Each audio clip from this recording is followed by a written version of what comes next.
ارے شرماؤ نہیں، فرحان اپنا ہاتھ بیلا کے آگے کرتا ہے، جس پر بیلا کبیر کے پاس سے فرحان کے پاس چلی جاتی ہے۔ بیلا نے ایسا کر کے کبیر کو ہوا دی تھی۔ پری تم نے یہ سب مجھ سے تو ڈسکس ہی نہیں کیا، میں نے تم سے پوچھا بھی تھا۔ چلو کوئی بات نہیں، لیکن یہ کس مجھے ساری زندگی یاد رہے گی۔ کبیر اپنی داڑھی پہ ہاتھ پھیر کر سب کے سامنے بیلا کو شرمندہ کرتا ہے۔ بیلا یہ سن کر شاک رہ جاتی ہے، لیکن وہ تو تم نے شرط۔ بیلا اتنا ہی کہتی ہے، تب کبیر اس کی بات کاٹ دیتا ہے۔ جان اب باتیں تو نہ بناؤ، میں نے کہا تھا نا کہ یہ لڑکی ٹھیک نہیں ہے۔ اب بتاؤ۔ یہ سب تماشا دیکھ کر لغاری صاحب آگ بگولا ہو کر فرحان کو کہتے ہیں۔ فرحان کو بیلا پر پورا یقین تھا، کیونکہ وہ کبیر کو اچھی طرح سے جانتا تھا۔ اے لڑکے، جا لے جا اسے اپنے ساتھ، چل نکل میرے گھر سے۔ لغاری صاحب اب کبیر کی طرف اپنا رخ کر کے کہتے ہیں، نہیں ڈیڈ، بیلا یہاں سے کہیں نہیں جائے گی۔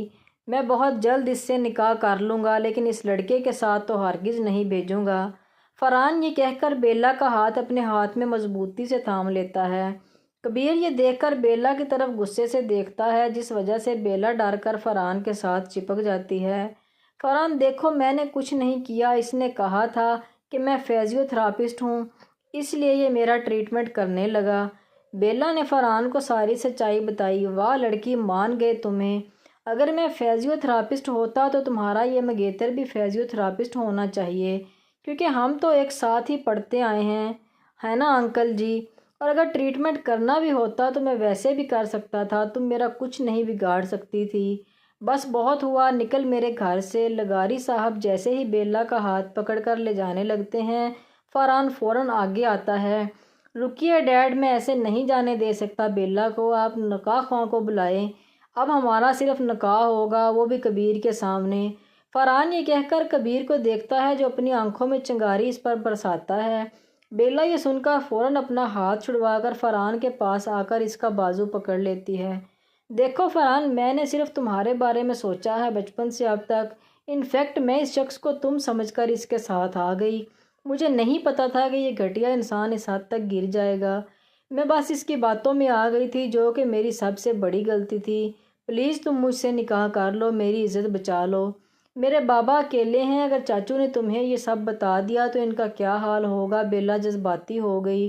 بس چپ ہو جاؤ۔ فرحان اس کی بات کاٹ دیتا ہے اور اس کے کندھے پر مان بھرا ہاتھ رکھتا ہے۔ کبیر کو بیلا کی باتیں تیر کی طرح چبھتی ہیں، اوپر سے فرحان اس کے کندھے پر ہاتھ رکھ کر کبیر کو اور غصہ دلاتا ہے۔ انکل، آپ اپنے بیٹے کو کہیں کہ وہ بیلا کو چھوڑ دے، اسے نہیں پتہ یہ کتنی بڑی ڈرامہ باز ہے۔ اگر اسے عزت کا خیال ہوتا تو مجھ سے بھی دو نکاح کا کہہ سکتی تھی۔ یہ کہہ کر وہ بیلا کی طرف دیکھتا ہے اور ایک سلگتی ہوئی مسکراہٹ اچھالتا ہے۔ لغاری صاحب بیلا کو باہر کی طرف دھکا دے کر اپنے کمرے میں چلے جاتے ہیں۔ ابھی بیلا منہ کے بل زمین بوس ہونے لگتی ہے کہ سامنے سے کبیر اسے تھام لیتا ہے۔ بیلا کو کبیر کا چہرہ دھندلا سا دکھائی دیتا ہے، جس کے بعد وہ بے ہوش ہو جاتی ہے۔ فرحان فوراً بیلا کے پاس آتا ہے، لیکن کبیر اپنا ہاتھ آگے کر کے اسے وہیں رکنے کا اشارہ دیتا ہے۔ تیرے قسمت میں نہیں تھی یہ افسوس، اور ہاں، آئندہ کے بعد پریشی ابابیل کے پاس بھی مت آنا، نہیں تو میں تجھے چھوڑوں گا نہیں، کیونکہ بہت جلد یہ ابابیل کبیر خانزادہ کی بننے والی ہے۔ وہ یہ کہہ کر رکتا نہیں ہے، بلکہ اسے باہوں میں بھر کر واپس چلا جاتا ہے۔ اسے جب ہوش آتا ہے تو اپنے ارد گرد نظر دوڑاتی ہے۔ یہ ایک چھوٹا سا کمرہ ہوتا ہے، جہاں صرف ایک بیڈ، تھوڑے سے فاصلے پر ایک لوہے کی الماری اور ایک صوفہ دکھائی دیتا ہے۔ پھر اچانک تھوڑی دیر پہلے ہونے والا منظر ایک فلم کی طرح اس کے سامنے آتا ہے۔ وہ فوراً بیڈ سے اترتی ہے اور اتنی دیر میں ایک عورت اس کے کمرے میں آتی ہے، جس کے ہاتھ میں ایک ڈش ہوتی ہے۔ ڈش بیلا کے سامنے رکھتی ہے۔ بیلا کو بہت شدید بھوک لگتی ہے، اس لیے وہ فٹافٹ کھانا کھا لیتی ہے۔ وہ عورت واپس جانے لگتی ہے تو بیلا اس سے سوال کرتی ہے، دیکھو میں نے بغیر کسی چوں چرا کے کھانا کھایا ہے، اب پلیز مجھے بتاؤ کہ میں کہاں ہوں؟ بیلا اس سے درخواست کرتی ہے، بیٹا یہ اس گھر کا کوارٹر ہے جہاں اس گھر کے سرونٹ رہتے ہیں، اور خان آپ کو یہاں لے کر آئے ہیں، آپ کو جاب کی ضرورت تھی نا، اس لیے۔ اور ہاں بیٹا، وہ رہا آپ کا سامان۔ یہ کہہ کر وہ سامان کی طرف اشارہ کر کے واپس چلی جاتی ہے۔ یہ سنتے ہی بیلا کے ہوش اڑ جاتے ہیں۔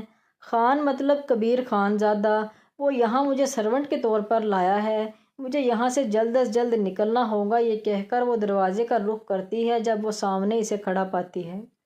وہ آتے ساتھ دروازہ بند کر چکا ہوتا ہے اور اب اس کے قدم بیلا کی طرف بڑھنے لگتے ہیں اور نگاہیں بھی اسی کی طرف جمی ہوتی ہیں، جس میں بیلا کو دہشت دکھائی دیتی ہے، لیکن وہ اپنے آپ کو کمپوز کرتی وہیں رک جاتی ہے۔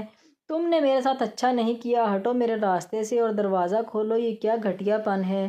بیلا اپنی ساری بھڑاس باہر نکالتی ہے۔ گھٹیا پن تو اب دکھاؤں گا، اگر تم نے ایک بھی الٹا سیدھا لفظ دوبارہ بولا۔ کبیر اس کا بازو پکڑتا ہے۔ دیکھو، اس گھر میں تم ایک سرونٹ کی حیثیت سے ہو، لیکن جلد میرے نکاح میں ہو جاؤ گی، لیکن پھر بھی رہو گی نوکر ہی، تو یہ نخرے مجھے تو بالکل نہ دکھانا۔ آئی بات سمجھ میں؟ کبیر بیلا کا ہاتھ اپنے ہاتھ میں دبوچتے ہوئے کہتا ہے۔ ایسے گھٹیا واہیات انسان کو تو کسی کو بھی پسند نہ ہو، اور یہ تمہاری بھول ہے کہ میں تم سے نکاح کروں گی۔ کتنی پیاری ہو یار، دل کر رہا ہے ابھی ٹیسٹ کر لوں، لیکن نہیں، وہ کہتے ہیں نا، صبر کا پھل میٹھا ہوتا ہے، اور یہاں تو مجھے پورے کا پورا ثمر ملے گا۔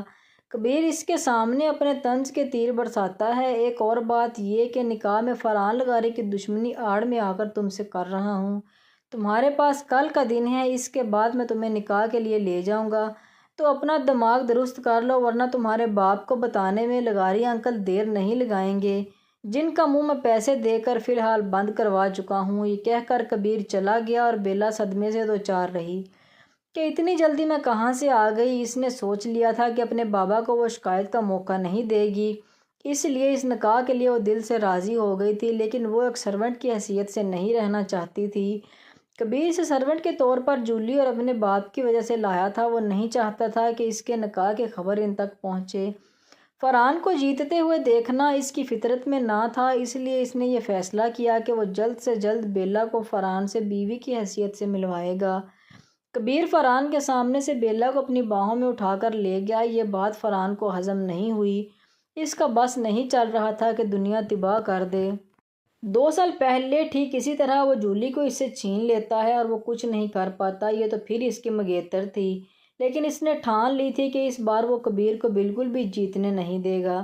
کیا ہوا اگر اس نے بیلا سے نکاح کر لیا، لیکن اس کا دل صرف میں ہی جیتوں گا۔ کہ بات تو اسے پتہ تھی کہ کبیر کے دل میں بیلا کے لیے کوئی ہمدردی نہیں ہے، تو پیار تو دور کی بات ہے، وہ تو صرف اسے نیچا دکھانے کے لیے نکاح کرے گا۔ پہلے تو فرحان جولی کو کبیر کے کرتوت بتانے کا پلان بناتا ہے، لیکن پھر یہ سوچ کر رک جاتا ہے کہ کہیں کبیر بیلا کے ساتھ کچھ الٹا سیدھا نہ کر دے۔ کبیر بیلا کے روم سے نکل کر اپنے روم میں جانے لگتا ہے تو راستے میں اسے کسی کے رونے کی آواز آتی ہے۔ جب اسے پتہ چلتا ہے کہ یہ آواز ڈیڈ کے روم سے آ رہی ہے تو وہ فوراً وہاں کا رخ کرتا ہے۔ ڈیڈ، کیا ہوا بتائیں مجھے۔ کبیر فوراً ان کے پاس جاتا ہے۔ کچھ بھی صحیح نہیں ہے بیٹا، جب تک تمہاری ماں کے قتل کا بدلہ نہیں لے لیتا تب تک میں آرام سے نہیں بیٹھ سکتا۔ اس نے میری بیوی کا قتل کیا اور اب اس کی بیٹی میرے پیچھے پڑی ہے۔ بیٹا تم خود بتاؤ، ایسے کیسے میں آرام سے بیٹھ جاؤں؟ جمشید اپنے آنسو بہا کے ساری تفصیل اپنے بیٹے کو سناتا ہے۔ کیا مطلب ڈیڈ؟ اس کی بیٹی؟ مجھ سے کچھ سمجھ نہیں آ رہی، آپ کہنا کیا چاہتے ہیں؟ کبیر اپنی بھویں سکیڑتے اپنے باپ سے کہتا ہے۔ بیٹا، اس عورت کی بیٹی نے پاکستان میں میرے خلاف آواز اٹھائی تھی کیونکہ میں نے اسے بتایا تھا کہ اس کی ماں نے تمہاری ماں کا قتل کیا ہے، اور وہ اس وقت سے میرے پیچھے پڑی ہوئی ہے، اور اب وہ پیرس بھی آ پہنچی ہے۔ ڈیڈ، آپ کو اس لڑکی کا نام معلوم ہے یا پھر اس کے پاس کوئی تصویر؟ کبیر فوراً ہی پوچھتا ہے۔ نہیں بیٹا، میں نے اسے تب دیکھا تھا جب وہ چند ماہ کی تھی، اس کے بعد وہ میرے سامنے نہیں آئی۔ میں اس کے باپ سے ملنے گیا تھا، اسی سے پتہ چلا کہ وہ میرے خلاف کھڑی ہے، اور ہاں، اس کی گردن میں ایک تل ہوگا، بالکل ویسا جیسا اس کی ماں کی گردن پر تھا۔ ڈیڈ، آپ کو کچھ بھی نہیں ہوگا، اور رہی بات اس لڑکی کی تو میں اس کو پاتال سے بھی ڈھونڈ نکالوں گا۔ کبیر کی آنکھوں میں ایک نفرت کی آگ ہوتی ہے۔ یہ دیکھ کر وہ روم سے باہر چلا جاتا ہے۔ اس کے جانے کے بعد جمشید اپنی انگلی سے آنسو صاف کرتا ہے اور ایک زوردار کہکہ فضا میں اڑاتا ہے۔